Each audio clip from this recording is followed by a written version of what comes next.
Bloomberg Audio Studios. Podcasts, radio, news.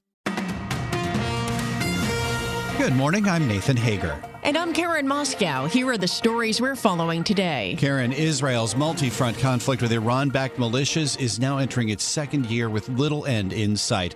Israel continues to target Beirut's southern suburbs, and the military is also telling people along Lebanon's coast to evacuate as Israel continues to go after Hezbollah. We get more from Stuart Livingston-Wallace, head of Middle East and North Africa coverage for Bloomberg News. It feels like an expansion of the existing campaign. So yes, it's a continuation, but you just think about the situation on the ground.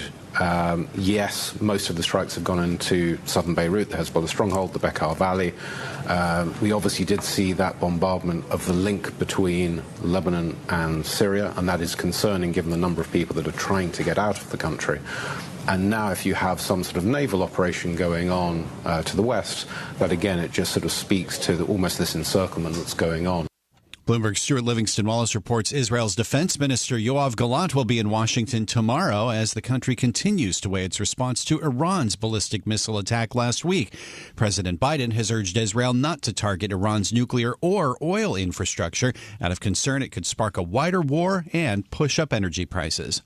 Well, Nathan, both presidential candidates marked 1 year since the deadliest attack on Jews since the Holocaust. Donald Trump held a remembrance event at his Doral Golf Resort in Miami.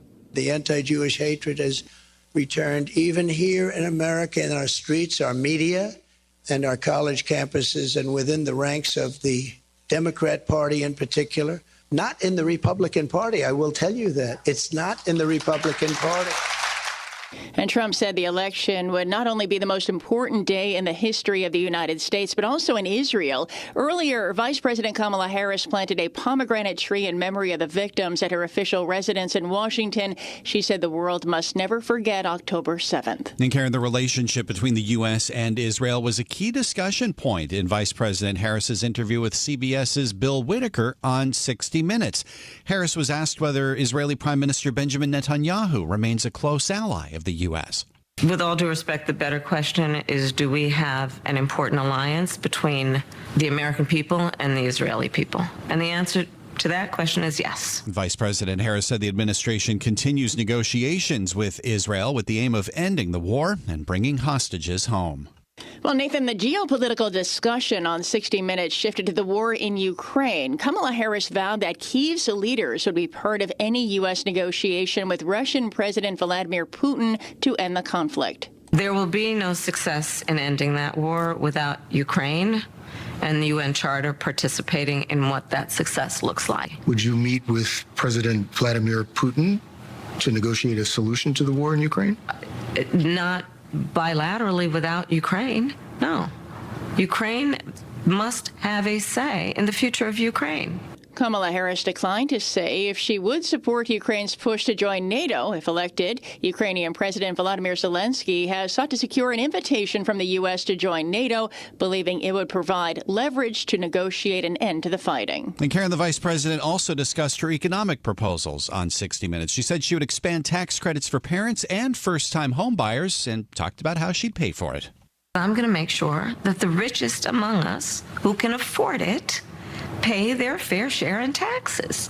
It is not right that teachers and nurses and firefighters are paying a higher tax rate than billionaires and the biggest corporations.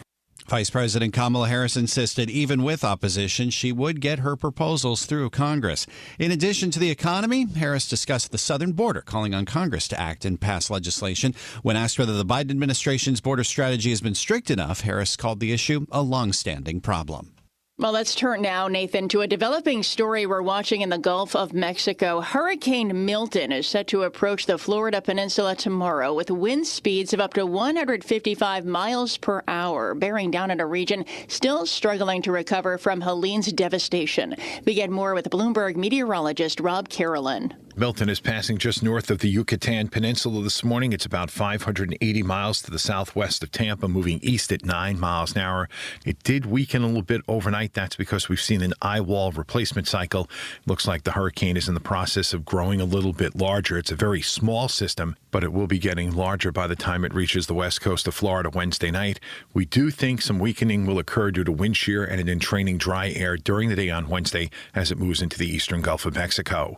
I'm Rob Carolyn, Bloomberg Radio. All right, Rob, thank you. Well, it isn't clear exactly where in Florida Milton will make landfall. Various computer forecast models are at odds, and the National Hurricane Center says errors of as much as 100 miles are possible in the days before a storm comes ashore. Well, we watch the weather, Karen. Let's turn to the market. We're watching that as well. Starting in Asia, after surging almost 11% in the opening minutes of trading, stocks in China ended the session up almost 6%.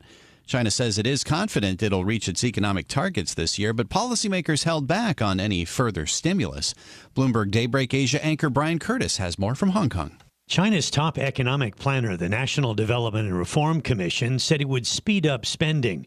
Otherwise, though, the agency mainly repealed older plans to boost investment and support low-income groups and new graduates. China will issue ultra-long sovereign bonds next year to support major projects, and it will bring forward to this year a $14 billion investment plan originally scheduled for next year. Investors, though, appeared disappointed as stocks traded off the best levels.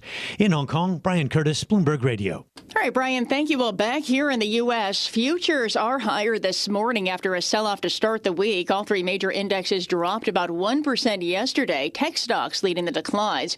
Still, Brian Levitt, global market strategist at Invesco, thinks stocks are at an attractive level. I view this as a buy opportunity. It's a market, again, that I believe is going to do well over the next few years. Don't fight the Fed. I think that still applies. Now, the market is taking out one of the rate cuts right now. That's okay. That's a short-term move. But over the next few years, I think don't fight the Fed certainly applies. Invesco global market strategist Brian Levitt favors stocks over bonds going forward. And there is plenty of Fed speak this morning, Karen, about monetary policy. At a European Central Bank conference in Frankfurt, Fed Governor Adriana Kugler called for a balanced approach to future rate cuts. She said the Fed should keep its focus on bringing inflation back to its 2% target.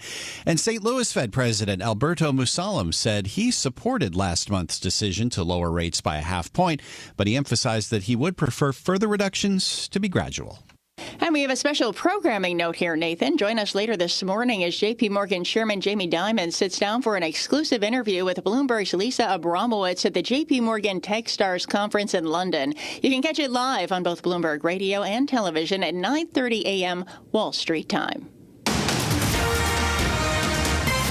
And it's time now for a look at some of the other stories making news in New York and around the world. And for that, we're joined by Bloomberg's Michael Barr. Michael, good morning. Good morning, Karen. The Supreme Court is hearing a challenge to a Biden administration regulation on ghost guns, the difficult-to-trace weapons with an exponentially increased link to crime in recent years. Today's case is centered on gun kits that are sold online and can be assembled into a functioning weapon in less than 30 minutes. The Biden administration's regulation requires background checks, age verification, and serial numbers. Manufacturers and gun rights groups challenge the rule, arguing the administration overstepped its authority. The National Transportation Safety Board is investigating the deadly Monday morning crash of MEDVAC helicopter in Owen County, Kentucky. 3 people were killed when the AirVac Life Team helicopter went down in a wooded area behind a restaurant as it flew to pick up a patient. This man lives near the site and says he heard the helicopter go down. I know there's going to be a lot of sad moments with the family, and I know it's friends and family that was part of the community for the local area. I will be praying for y'all. The company in a statement says our primary focus now is on supporting the families who were impacted, as well as our team members. President Joe Biden will announce a plan to replace all lead pipes in the country over the next 10 years during a visit to the election battleground state of Wisconsin today. Biden in Milwaukee will pledge an additional $2.6 billion from the Environmental Protection Agency to improve drinking water. As part of the plan, 49% of the funding will go to disadvantaged communities as grants or principal loan forgiveness. Finally, big news for lottery players. Changes are coming to the Mega Millions game in April. Lottery official Joshua Johnston says that the cost of tickets is increasing, but players will benefit from improved odds with a built-in multiplier on every play. Bigger jackpots, better odds, faster jackpots, and more billionaires and millionaires. The new Mega Millions tickets will cost $5 per play. Global news 24 hours a day and whenever you want it.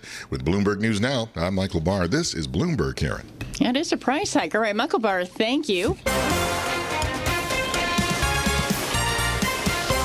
Time now for the Bloomberg Sports Update, brought to you by Tri-State Audi. Here's John Stashower. John, good morning. Good morning, Karen. The Yankees were able to win the series opener because every time the Royals scored, the Yankees would respond. Couldn't do it. Game 2 at the stadium, not after Kansas City scored 4 runs in the 4th inning. Now, Carlos Rodon, who had cruised to the first 3 innings, Sal Perez began the 4th with a home run.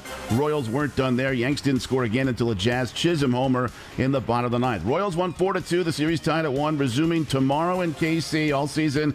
Yanks have been better on the road. That gives Aaron Boone confidence. I think that's been a hallmark of our success, especially after some difficult ones where, we've had a win or lost something late or just a tough gut punch. These guys are really confident and understandably so, and we'll be ready to go in Game 3. Boone tomorrow starting Clark Schmidt. He got the nod ahead of Luis Gil. All 4 division series are tied at 1. Tigers and Guardians in Cleveland went to the 9th inning, still scoreless. Detroit's Kerry Carpenter, 2-out, 3-run homer off Cleveland closer Emmanuel Clase, who's been almost unhittable this season. The Tigers won 3-0. Mets and Phillies, Game 3 tonight, Citi Field. The Mets' first home game since September 22nd. They'll have Sean Manaea on the mound. Good night for Kansas City. Not only did the Royals win, the Chiefs beat the Saints 26-13 to stay undefeated. Patrick Mahomes threw for 331 yards. Harrison Butker 4 field goals. New Orleans QB Derek Carr left the game in the 4th quarter with a hip injury. The Saints started off 2-0. They've lost their last 3. Next Monday, it's at MetLife. Jets and Bills, and Jets coach Robert Saleh says Aaron Rodgers will be good to go despite the ankle injury suffered Sunday. Patriots safety Jabril Peppers, team captain, just signed a new 3-year contract, arrested, charged with assault, battery, drug possession, and strangulation after an alleged incident with his girlfriend. Peppers pleaded not guilty. John Stashower, Bloomberg Sports. Karen and Nathan. Coast to coast on Bloomberg Radio, nationwide on Sirius XM, and around the world on Bloomberg.com and the Bloomberg Business app. This is Bloomberg Daybreak. Good morning, I'm Nathan Hager. The conflict in the Middle East is now headed into its 2nd year, with the region edging closer to all-out war. Israel continues to take fire from Hamas and Hezbollah and still is weighing its response to Iran's ballistic missile attack last week. For the very latest, we are joined now by Rosalind Matheson, Bloomberg's news director for Europe, the Middle East, and Africa. Roz, good morning. Can you catch us up on what's been happening in the last 24 hours? We understand Israel has continued to go after Hezbollah this morning. Well, that's right. So what we're seeing in the most recent couple of hours is that in Lebanon we're coming to a much more broader front in the conflict than we've seen previously. I mean, Israel has said that its incursion into Lebanon is going to be targeted and limited, but now they're bringing in a 4th division. This is a reservist division. It brings it to 4, and they're moving ever into sort of the southwestern part of Lebanon. So you're getting a really elongated front in this conflict inside Lebanon at this point, and talk of the Israeli Navy being involved, and that's sort of the coastal areas of Lebanon. And the whole idea is to prevent Hezbollah from essentially replenishing its weapons in the area and to stop them being able to bring them in through either sea or land. Equally, what that's doing is preventing people from leaving the area. Some of the exits that they've got into Syria and whatnot are seemingly cut off at this point. So the question is, how much targeted and limited is this incursion going to end up being? Is Israel going to be drawn into a proper, true second front in this conflict? Something they've made clear they wanted to avoid. But equally, it's clear as this war in Gaza, as you mentioned, enters its second year, there's a long way to go, really, for Israel to completely degrade either Hamas or Hezbollah, these two, key Iranian proxies in the region. We've seen it pick up again in the fighting in Gaza just yesterday and the day before, and it's clear that Hamas still has some capability. So the question is, how much longer is this going to take for Israel to reach what it sees as its goals in this conflict? And can it actually achieve those goals truly of being able to fully degrade these outfits? Well, it raises the question, doesn't it, Roz, about what the goals are. Up to this point, Israel has said it wants to get northern Israelis back home. But if there's more of a focus now on Lebanon, on Hezbollah, where does that leave the fight against Hamas and the effort to bring hostages home from Gaza? Well, that's right. There's just so many aspects to this conflict at the moment, including in Gaza. We've seen Israel operating again in the northern areas of Gaza in the last few days. Some strikes also in central areas. They say that, places that are being used for shelter by people in Gaza are also, staging posts for Hamas. That conflict, that question again of, Hamas ostensibly using civilian areas to build their strongholds. And so even though they say they've killed a lot of the Hamas fighters in the past year, tens of thousands, it's clear many more remain. And the question also is, as this conflict goes on, a bit like a many-headed hydra, even though you lop off the head of some parts of the organization, be it Hezbollah or Hamas, it's so nebulous. Do you find that others are joining? And are they getting, fresh recruits as part of that process? So for Israel, the question is, what is the end game and can it get there? Only 30 seconds left, Roz. The biggest head is Iran. Where is Israel when it comes to confronting Iran after the ballistic missile attack? Well, we know that Israel is still considering its options. We know the Israeli defense minister is in the US having meetings on Wednesday. That suggests they've not yet decided what to do. We know the US is pushing them to not hit Iranian nuclear infrastructure or oil installations. That leaves military targets. But really, Israel says they're going to have to do something quite proportionate. It just remains to be seen what that is. This is Bloomberg Daybreak, your morning podcast on the stories making news from Wall Street to Washington and beyond. Look for us on your podcast feed by 6 a.m. Eastern each morning on Apple, Spotify, or anywhere else you listen. You can also listen live each morning starting at 5 a.m. Wall Street time on Bloomberg 1130 in New York, Bloomberg 99.1 in Washington, Bloomberg 92.9 in Boston, and nationwide on Sirius XM Channel 121.